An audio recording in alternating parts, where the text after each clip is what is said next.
వందే జగద్గురుం.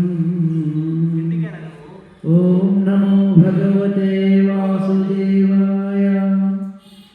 ఓం నమో నారాయణాయ. ఓం శ్రీకృష్ణ పరబ్రహ్మణే నమః. రాధాకృష్ణ ప్రేమ స్వరూపుల ఈరోజు ముఖ్యంగా మర్దకల్లో ఉండేటువంటి త్రిమత ఆచారం కలిగినటువంటి దివ్యక్షేత్రం కలిగినటువంటి ఈ క్షేత్రానికి రావడం ఎన్నో జన్మల పూర్వం సుకృతం వల్ల రాగలిగాను. అది మీ అందరూ అవకాశం ఇచ్చినందుకు మీ అందరికీ మొట్టమొదటిసారిగా కృతజ్ఞత పూర్వకమైనటువంటి ధన్యవాదాలు చెప్పడం జరుగుతుంది. నాభి స్థానం నుంచి బ్రహ్మదేవుడు, అలాగే తపస్పూర్వకంగా ఉండబడేటువంటి శివుడు మీకు కనిపించట్లేదు, కానీ ధ్యానశివుడు ప్రతిష్ఠిత ఉన్నాడు. మీరు ప్రత్యేకంగా తీసుకురావడం వరకే ఆయన అక్కడ ఉన్నాడు. ఆ కొండ మీద ఆయన కొలువై ఉన్నాడు. ఆ కొలువైనటువంటి వాడు 5 తరాలు బట్టి ప్రహ్లాద గారు వారు 5 తరాలు బట్టి 5వ తరం చేస్తూ ఉన్నారు. అంతటి సంకల్పం ఉందంటే ఆయన ఉంటేనే ఆ సంకల్పం వస్తుంది. ఆయన బాహ్యంగా మనకు కనిపించట్లేదు, ఆంతరికంగా మనల్ని ఉత్తేజపరుస్తున్నారు. రండి, నన్ను ప్రతిష్ఠ చెయ్యరా అని అతను అంటే పూర్వజన్మ కృతం ఉంటే కానీ ఇది కూడా పూర్వజన్మ సుకృతం ఉంటే కానీ ఇది కూడా జరగదు.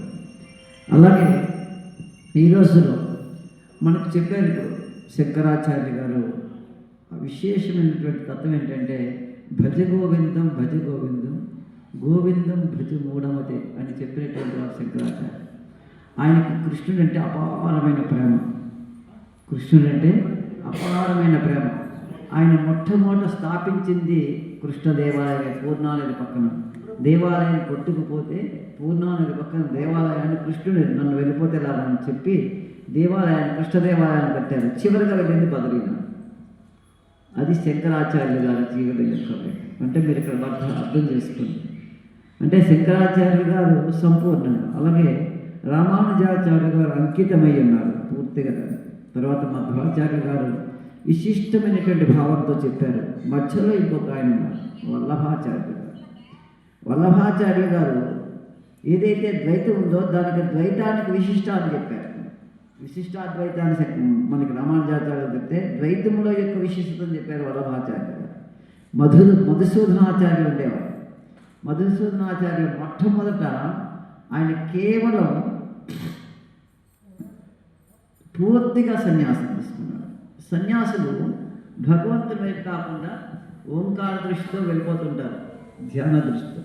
కానీ ఆయనకి భాగవతం విన్న తర్వాత ఇవన్నీ లేదు, ఉన్నది ఒకటే, నద్వితీయస్తి క్వచిత్ ఏం వేద, ఉన్నది ఒకటే. అది ఎవరంటే అంతా నారాయణుడే, ఆ కృష్ణుడే అని చెప్పి కృష్ణతత్వాన్ని అపారంగా రాసినటువంటి ఒక అద్భుతమైన సదలో ఎన్నో కృష్ణుడి మీద గీతాలు రాస్తూ తన్మయత్వం చెందినటువంటి వారు మధుసూదనాచార్య. అటువంటి దివ్యక్షేత్రంలో ఎంతోమంది మహాత్ముల దర్శనం వల్ల కానీ ఈ క్షేత్రంకి ఎంత పునీతి ఉండదుంటే అంతటి మహాత్ములకు అందరినీ తీసుకొచ్చినటువంటిది. ఇంత బాగా దశావతారాలు పెట్టి ఎంతో స్థలం కలిగినటువంటి ఈ క్షేత్రములో శివుడు తప్పకుండా తొందరలో ప్రతిష్ఠితమై తీరుతాడు. అదే కాకుండా ఇంకా మీ సంకల్పం బాగుంటుంది. ఇది నేను చూసినటువంటి క్షేత్రం ఇది. మీరు ఒక 2 నుంచి 7-8 సంవత్సరాల్లో ఒక ఈ యొక్క ఆకారాలు పూర్తిగా మారిపోతాయి. ఈ ఆకారాలు చాలా సుప్రసిద్ధ క్షేత్రంగా తయారవుతుంది. అలాగే మనం అందరం కూడా అనుకుంటాం భగవంతుడు ఒక్కొక్కరికి ఒక్కొక్క పనిని సంకల్పిస్తాడు, ఇస్తాడు, దాన్ని పంచుకోవాలి.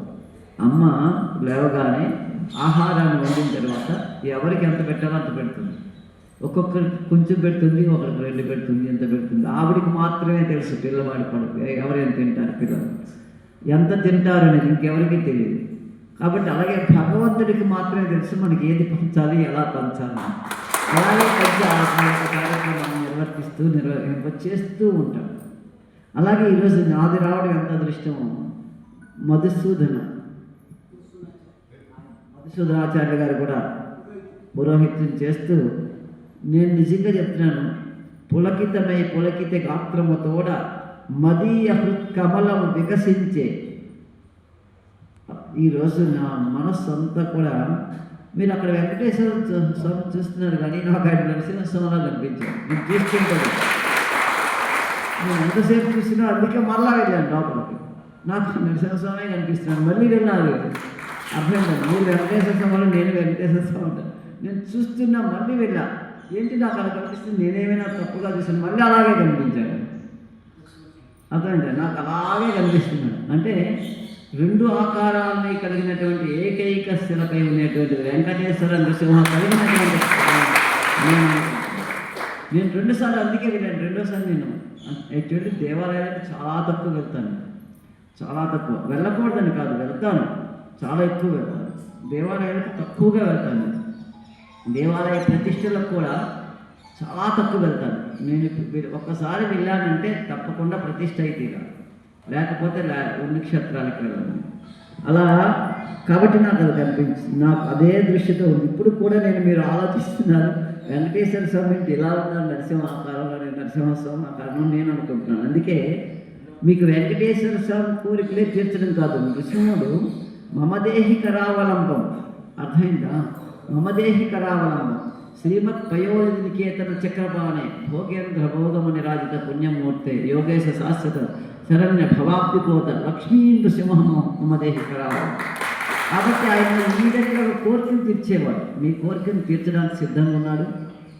ప్రహ్లాద రారా రారా అని పిలుస్తున్నాడు. మీరేం ఆశ్చర్యపోకలేదు ఇక్కడ ఉండేటువంటి భక్తులందరికీ కూడా. అలాగే ఈరోజు నేను ఇక్కడ వచ్చినందుకు మిమ్మల్ని చూడటమే భాగ్యం, దేవాలయాన్ని చూడటమే భాగ్యం అనుకుంటే, ఈరోజు స్వామి గారు మధుసూదన మాధవ సింధు స్వామి రావడం నా